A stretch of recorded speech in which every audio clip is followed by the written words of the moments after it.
My name is Daniel Harper, but everyone calls me Dan. I'm 55 years old, a financial advisor running my own practice in Seattle, pulling in about $170,000 a year. Not bad for a guy who grew up in a small working-class house in Spokane, where my dad was a mechanic and my mom stitched clothes to make ends meet. I've always believed that if you work hard and keep your word, you can build something solid, a life you're proud of, a family that feels like home. I met Laura in 2004 at a design expo in downtown Seattle. I was there to network with potential clients, and she was showcasing her work as an interior designer. She had this spark, confident, creative, with a smile that could light up a room. We clicked instantly, talking late into the night about our dreams, our plans. We got married in 2007, and in 2011 our daughter Emma came into our lives. She's 14 now, with her mother's eyes and a stubborn streak that's all her own. Emma's my world, the reason I get up every morning and push through the long days. For years I thought Laura and I were building something real. We had a beautiful home in Queen Anne, a cozy place with a view of the Puget Sound, worth about $1.3 million.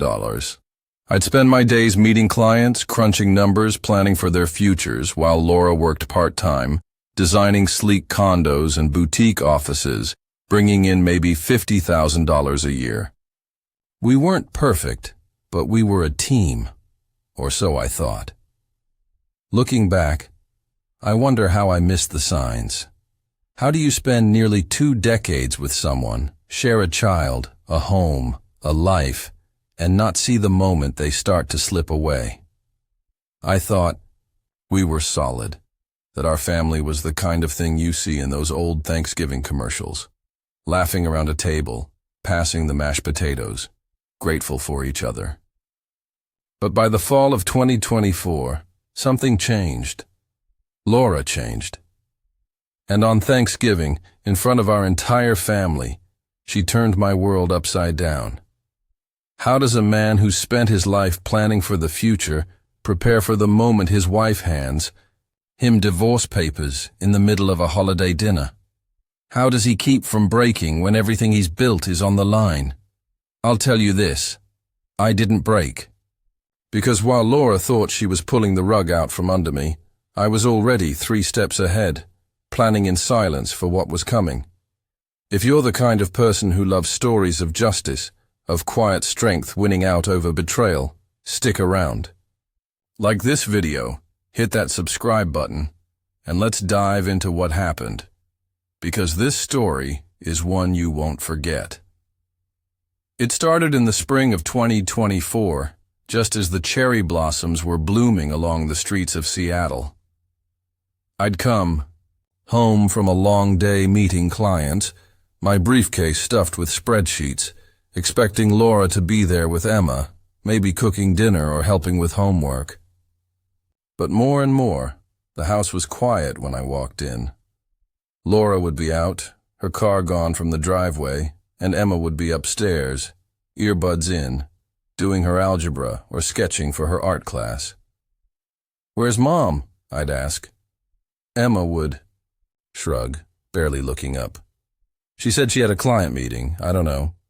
At first I didn't think much of it. Laura's work as an interior designer often meant odd hours, meeting clients at showrooms, visiting project sites. But by April, the excuses started piling up. She'd say she was grabbing drinks with her design team, but she'd come home, well past midnight, her makeup still perfect, her eyes avoiding mine. "How was your evening?" I'd ask, keeping my tone light. "Fine," she'd reply, already halfway up the stairs. "Just work stuff." The conversations we used to have, about Emma's volleyball games, our next vacation, even just the weather, started to feel like pulling teeth. She'd sit at the kitchen island, scrolling through her phone, which was now password protected. I'd catch her angling it away when a notification popped up, like she was guarding a secret. I'd ask about her day, trying to keep things normal. "How was that meeting with the new client in Bellevue?" I'd say. "Oh, it was okay," she'd mumble, not looking up. "Nothing special." I'm not proud to admit it, but I started noticing things I'd ignored before. The faint scent of a cologne I didn't recognize on her jacket. The way she'd slip into the guest room to take calls, closing the door behind her. One night in May, when she was in the shower, her phone buzzed on the counter. A text lit up the screen. "Can't wait to see you tomorrow." No name, just a number. My chest tightened, but I didn't say a word. Not yet. Then came the moment that changed everything. It was early June, and I was looking for Emma's health insurance card in Laura's purse to schedule a doctor's appointment. Tucked between her wallet and a pack of gum was a crumpled receipt from the Fairmont Olympic Hotel, one of Seattle's swankiest spots. A $500 charge for a dinner for two, dated the previous Tuesday. I hadn't been there. I'd been working. Late that night, finalizing a client's retirement plan until nearly 10 p.m. My stomach churned as I read the details. 2 glasses of Bordeaux, a lobster entree, a dessert I'd never heard of. When Laura walked into the kitchen, I kept my face neutral. "How was your night out with the design team last week?" I asked, casually stirring my coffee. She didn't miss a beat. "Oh, we just grabbed some takeout in Capitol Hill," she said, her voice smooth as silk. "Nothing fancy." I nodded, slipping the receipt into my pocket. "Nothing fancy, huh?" A $500 dinner at the Fairmont wasn't exactly takeout. That night, after Emma was asleep, I sat in my home office, staring at the receipt. 17 years of marriage, and Laura was lying to my face about a meal that cost more than some people's rent. I felt the hurt, sharp and raw, but something else was stirring too. A quiet resolve. I wasn't going to let this unravel me. Not without knowing the truth. I started paying closer attention. Laura's credit card statements, which I could access through our joint account, showed charges I couldn't explain. $200 at a high-end jewelry store, $150 at a boutique lingerie shop, items I'd never seen her wear. Her phone records, also on our shared plan, showed dozens of texts and calls to an unknown number, some as late as 1 a.m. I'd lie awake at night, listening to her breathing beside me, wondering who she was texting, when she thought I was asleep. But I didn't confront her, not yet. Instead, I kept up the routine. I'd drive Emma to volleyball practice, cheer her on at games, and make her favorite spaghetti dinners. "Dad, why's Mom always on her phone?" Emma asked one evening as we washed dishes together. Her voice was small, like she was afraid of the answer. I dried my hands and pulled her into a quick hug. "Sometimes grown-ups get busy with work," I said, forcing a smile. "But you know what? You and me, we're a team, right?" She nodded, but I could see the worry in her eyes. By July, the signs were undeniable.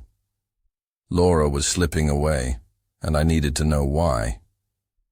I wasn't the kind of man to yell or make a scene. That's not who I am.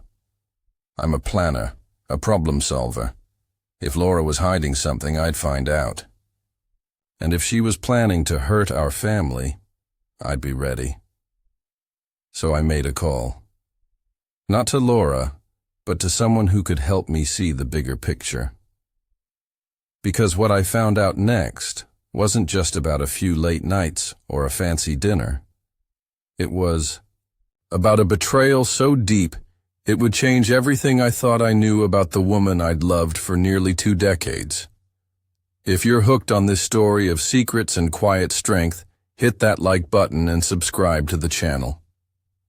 Trust me, It's only going to get more intense from here. That receipt from the Fairmont Olympic Hotel sat on my desk like a splinter I couldn't ignore. Every time I looked at it, I felt the sting of Laura's lie. $500 for a dinner she claimed was just takeout. I could have confronted her right then, demanded answers, let the hurt pour out. But I've learned something over my 55 years. Acting on emotion gets you nowhere. If I was going to protect Emma, protect the life we'd built, I needed to be smart. I needed to plan. So I didn't say a word. Instead, I started digging.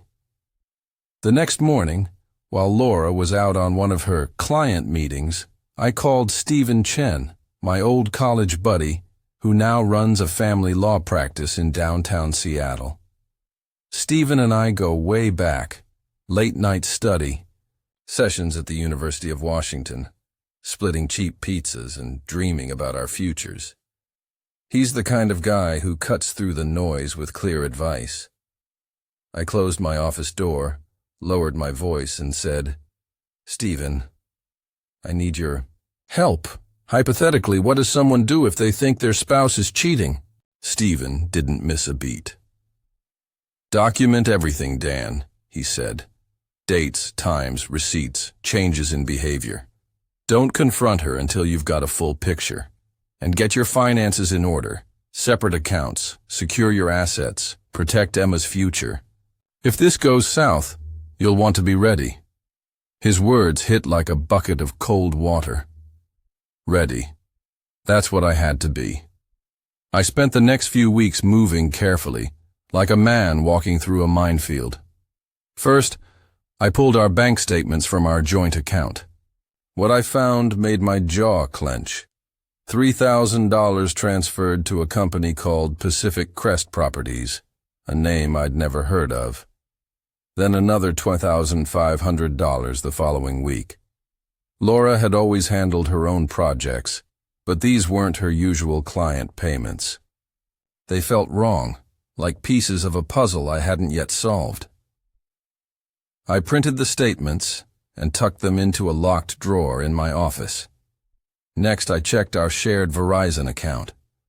Laura's phone records showed hundreds of texts and calls to a single number, sometimes starting at 6 a.m. and going past midnight. I cross-referenced the dates with her late nights at work. They matched perfectly. My hands shook as I saved screenshots of the call logs, but I kept my face steady when Laura came home, smiling as if nothing was wrong. I kept up the routine for Emma's sake. Every morning I'd make her pancakes with extra chocolate chips, drive her to school, and cheer at her volleyball games. One evening, as we sat on the couch watching her favorite show, she turned to me, her voice quiet. "Dad, is something wrong with you and Mom?" Her eyes were wide, searching, like she could sense the cracks in our family. I pulled her close, ruffling her hair. "We're just figuring some things out, kiddo," I said. "But you're my number one always." "Okay." She nodded, but I could tell she wasn't convinced. That moment lit a fire in me. Whatever Laura was doing, I wouldn't let it hurt Emma. By August, I knew I needed more than receipts and phone records. I needed proof. Stephen recommended a private investigator, a guy named Tom Wheeler who'd worked on cases like this before. "He's discreet," Stephen said. "You'll get answers."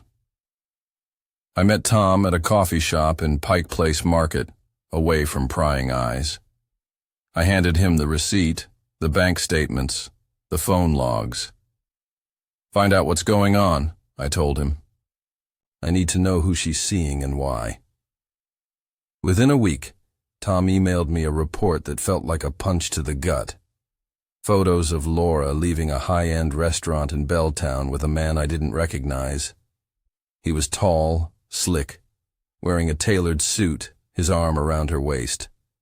The timestamps matched one of her client dinners. Another photo showed them at a hotel downtown, her hand on his elbow, laughing like she used to laugh with me. Tom's report identified him as Nathan Caldwell, a real estate developer with a flashy office in Pioneer Square. I sat in my car outside Emma's school, staring at those photos, feeling something cold settle in my chest. Hurt, yes, but also clarity. This wasn't just an affair. Laura was playing a bigger game. I didn't stop there. Tom dug deeper, and what he found made my blood run cold.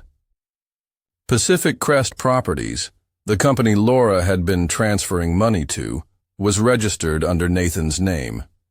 Thousands of dollars from our joint account, money I'd earned, money meant for Emma's college fund, funneled into a shell company. It wasn't just betrayal. It was theft. I called Stephen again. "She's moving money," I told him, my voice steady despite the anger boiling inside.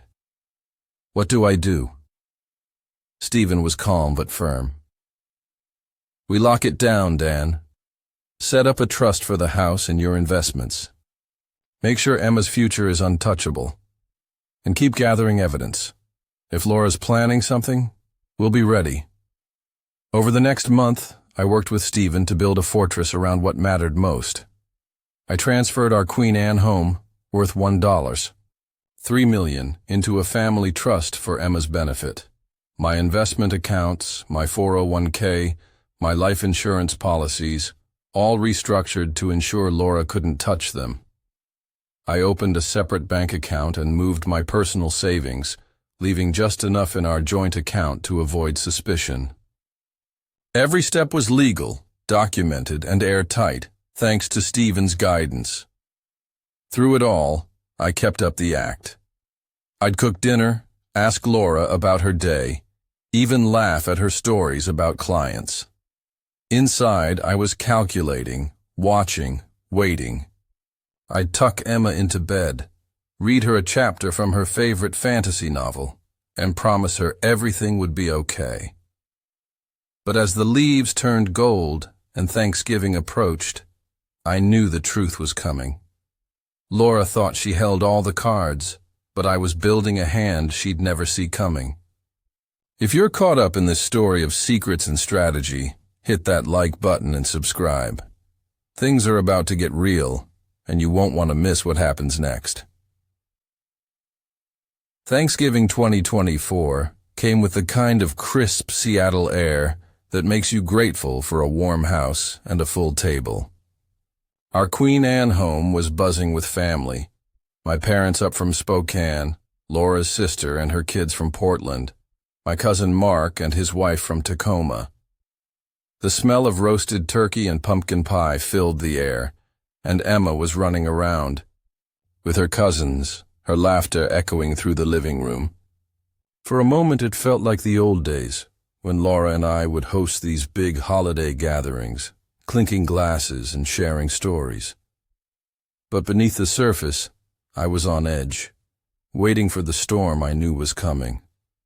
I'd spent the weeks leading, up to Thanksgiving, finalizing everything with Stephen Chen, my lawyer. The family trust was locked in, protecting our $1.3 million home and my investment accounts for Emma's future. The private investigator, Tom Wheeler, had delivered his final report. More photos of Laura with Nathan Caldwell, the real estate developer, at hotels and restaurants across Seattle. The most damning piece was the paper trail tying our joint account to Pacific Crest Properties, Nathan's shell company. Stephen had already drafted a motion to freeze those transactions, ready to file if Laura made a move. I was prepared, but I didn't know how or when she'd strike. That evening, as we gathered around the dining table set with my mother's old china, I played my part. I carved the turkey, poured wine, and made small talk about Emma's volleyball team and the Seahawks' latest game. Laura was unusually quiet, her smile tight, her eyes darting to her phone under the table. I noticed my sister-in-law watching her, frowning slightly, but no one else seemed to pick up on the tension. "Dan's been killing it at work," Laura said suddenly, her voice carrying across the table. "Always meeting clients. Barely home these days. I paused, my knife halfway through a slice of pie. The irony wasn't lost on me. She was painting me as the distant husband, laying the groundwork for whatever she had planned. My dad nodded politely. "Providing for a family's hard work," he said, raising his glass. I smiled, but inside, I was counting the seconds, waiting for her to show her hand. After dinner, as the kids ran off to play and the adults lingered over coffee, Laura stood up. The room went quiet, like everyone could feel the shift in the air. "Before we open presents," she said, her voice steady, but her hands trembling slightly, "I have something for Dan." My stomach tightened, but I kept my face calm, meeting her eyes. "Laura, can't it wait?" I said lightly, gesturing to the table. "We're in the middle of dessert." "No," she said, pulling an envelope from her purse. "This can't wait." She walked around the table, her heels clicking on the hardwood floor, and placed the envelope in front of me with a flourish. "Happy Thanksgiving, Dan." The room froze. My mother's fork clinked against her plate. Emma, standing in the doorway with her cousins, stared wide-eyed. Laura's sister gasped softly, and my cousin Mark looked like he wanted to disappear. I looked at the envelope, then back at Laura. Her eyes held a glint of triumph, like she thought this moment would break me. She expected me to crumble, to beg, to make a scene in front of our families. Instead, I picked up the envelope and opened it slowly, pulling out the documents inside. Petition for dissolution of marriage, filed in King County Family Court, her signature notarized at the bottom. "Divorce papers," I said quietly, setting them on the table. "On Thanksgiving, in front of everyone." The room erupted in whispers. My mother reached for my hand, her face pale. Emma's eyes filled with tears, and Laura's sister started to speak, but I raised a hand gently. "It's okay," I said, looking at Laura. "You've made your choice. I respect that." Laura blinked, her confidence faltering. This wasn't the reaction she'd expected. She wanted drama, tears, a public meltdown. Instead, I folded the papers and slipped them into my jacket pocket. "Should we say grace again?" I asked the table, my voice steady. "I think we could use a moment to reflect." My dad nodded, his jaw tight, and we bowed our heads, but I could feel Laura's eyes boring into me, searching for cracks. What she didn't know, what no one at that table knew, was that I'd been ready for this moment for weeks. Stephen and I had prepared for every scenario. The trust was in place. The bank accounts were separated. The motion to freeze her transfers to Pacific Crest Properties was sitting in Stephen's inbox, ready to go. While Laura had been planning her grand gesture, I'd been building a defense she couldn't touch. After dinner, as family members made awkward excuses to leave early, Laura cornered me in the kitchen. "You're taking this awfully well," she said, her voice laced with suspicion. I loaded plates into the dishwasher, keeping my movements calm. "What choice do I have, Laura?" I said. "You want out? You're out. I'm not going to beg you to stay." She studied me, her eyes narrowing. "I'll be staying at my sister's for a while," she said, "until we sort this out." "Of course," I replied, wiping my hands on a dish towel. "Take what you need. We'll handle the rest through lawyers." The word lawyers caught her off guard. "You already have a lawyer?" she asked, her voice sharp. I looked at her, my expression neutral. "You served me divorce papers on Thanksgiving, Laura, in front of our daughter. Did you think I wouldn't need one?" She didn't answer, just grabbed her purse and left.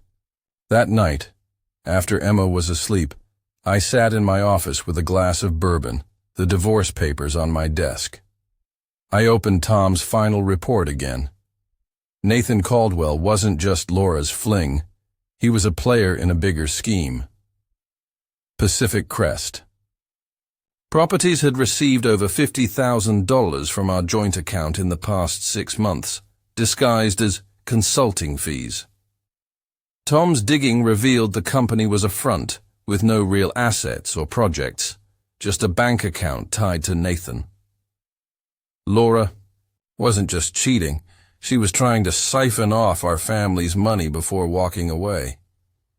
I called Stephen the next morning. "She served the papers," I told him. "It's time." He didn't hesitate. "I'm filing the motion to freeze those transfers today," he said, "and I've got the trust documents ready for court. Laura's about to find out she's not the only one with a plan." 2 days after Thanksgiving, I met Stephen at his office in downtown Seattle. He slid a folder across the table. "Laura's lawyer just contacted me," he said. "She's asking for half the house, half your investments, and $8,000 a month in spousal support. Claims you've been controlling the finances, keeping her in the dark." I almost laughed. Controlling. I'd trusted Laura with our joint account, never questioning her spending until the receipts started piling up. But here's where it gets interesting. Stephen leaned forward, his voice low. "We've got something they don't know about." I had a forensic accountant look into Pacific Crest properties. Those transfers? They're fraudulent. Laura's been funneling money to Nathan, likely to hide it before the divorce. We can prove it. I leaned back in my chair, the weight of it sinking in. The twist wasn't just that Laura was cheating. It was that she thought she could outsmart me, move our money to her lover's company, and walk away with everything. She'd planned this for months, maybe longer. But what she didn't know was that I'd been planning too, and my plan was about to turn her world upside down. We set a meeting with Laura and her lawyer for the following week. I could still see her face at that Thanksgiving table, so sure she'd won. She thought she'd caught me off guard, humiliated me in front of our family. But as I walked into Stephen's office that morning, a folder full of evidence in my hand, I knew the real surprise was coming.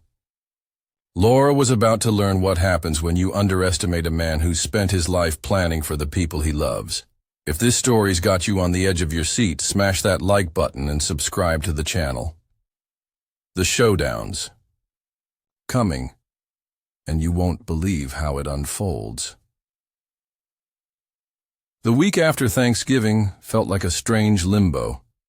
Laura moved out the day after the holiday, packing her designer bags and jewelry into her sister's SUV. She came by the house when I was at work, taking clothes, her expensive skincare products, and even the crystal vase we'd gotten as a wedding gift.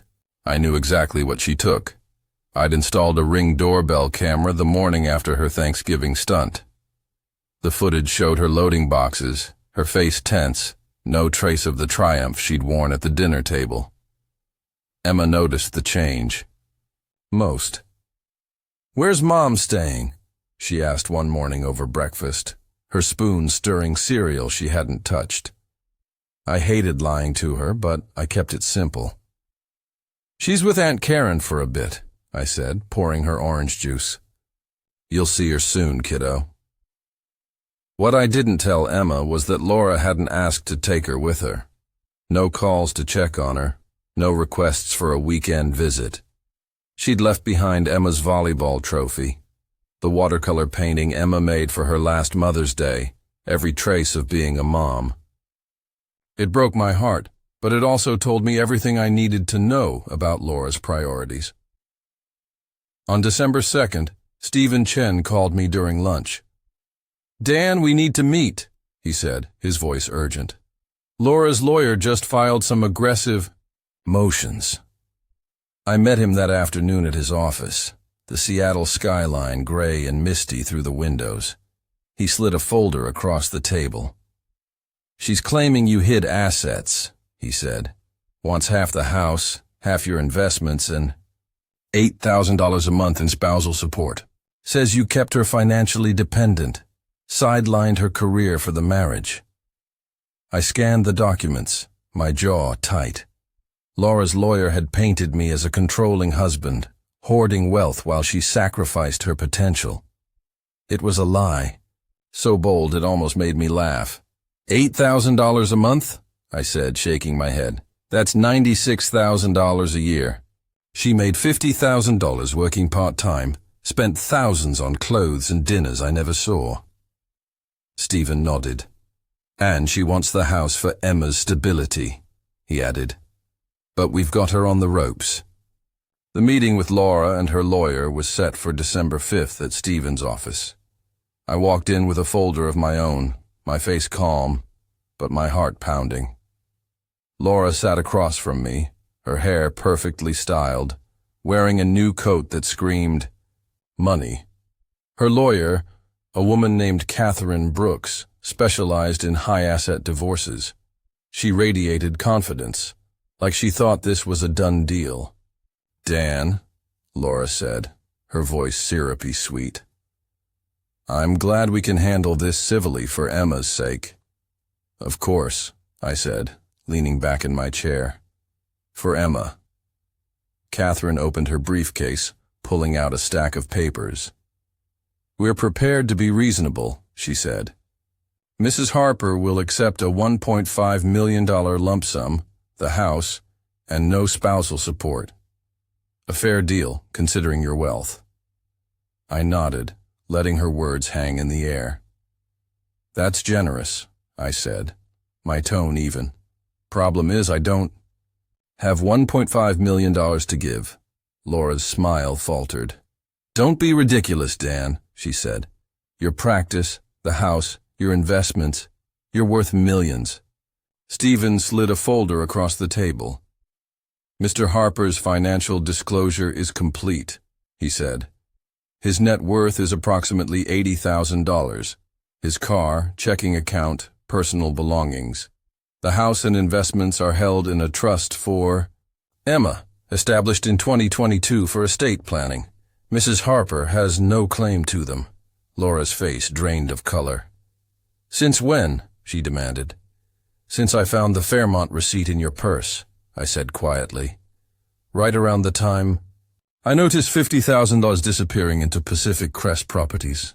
The room went silent. Catherine's pen froze on her notepad. Laura stared at me, and I saw the moment it hit her. I'd known her plan all along. Stephen leaned forward. Pacific Crest Properties is a shell company owned by Nathan Caldwell, he said.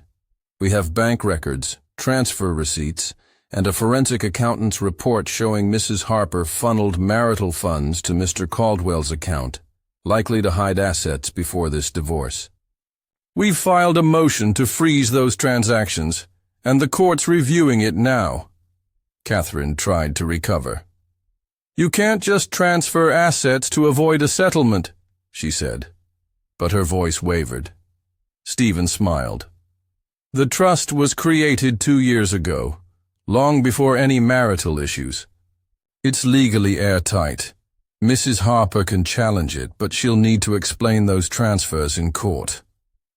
Laura's eyes darted to her lawyer, panic creeping in. Dan, we can work this out, she said, her voice cracking. I don't. Need $1.5 million, let's negotiate. I'm happy to negotiate, I said, pulling out my own folder. Here's my offer, $25,000 and your personal belongings. Fair, given your $50,000 salary and the $3,200 you spent monthly on non-family expenses. I opened the folder, revealing 5 years of bank statements, credit card bills, receipts, all meticulously organized. Want to go through these together? I asked, my tone calm but sharp. We can see exactly what you contributed versus what you took. Laura stood, her chair scraping the floor. This isn't over, she snapped, storming out with Catherine scrambling to follow.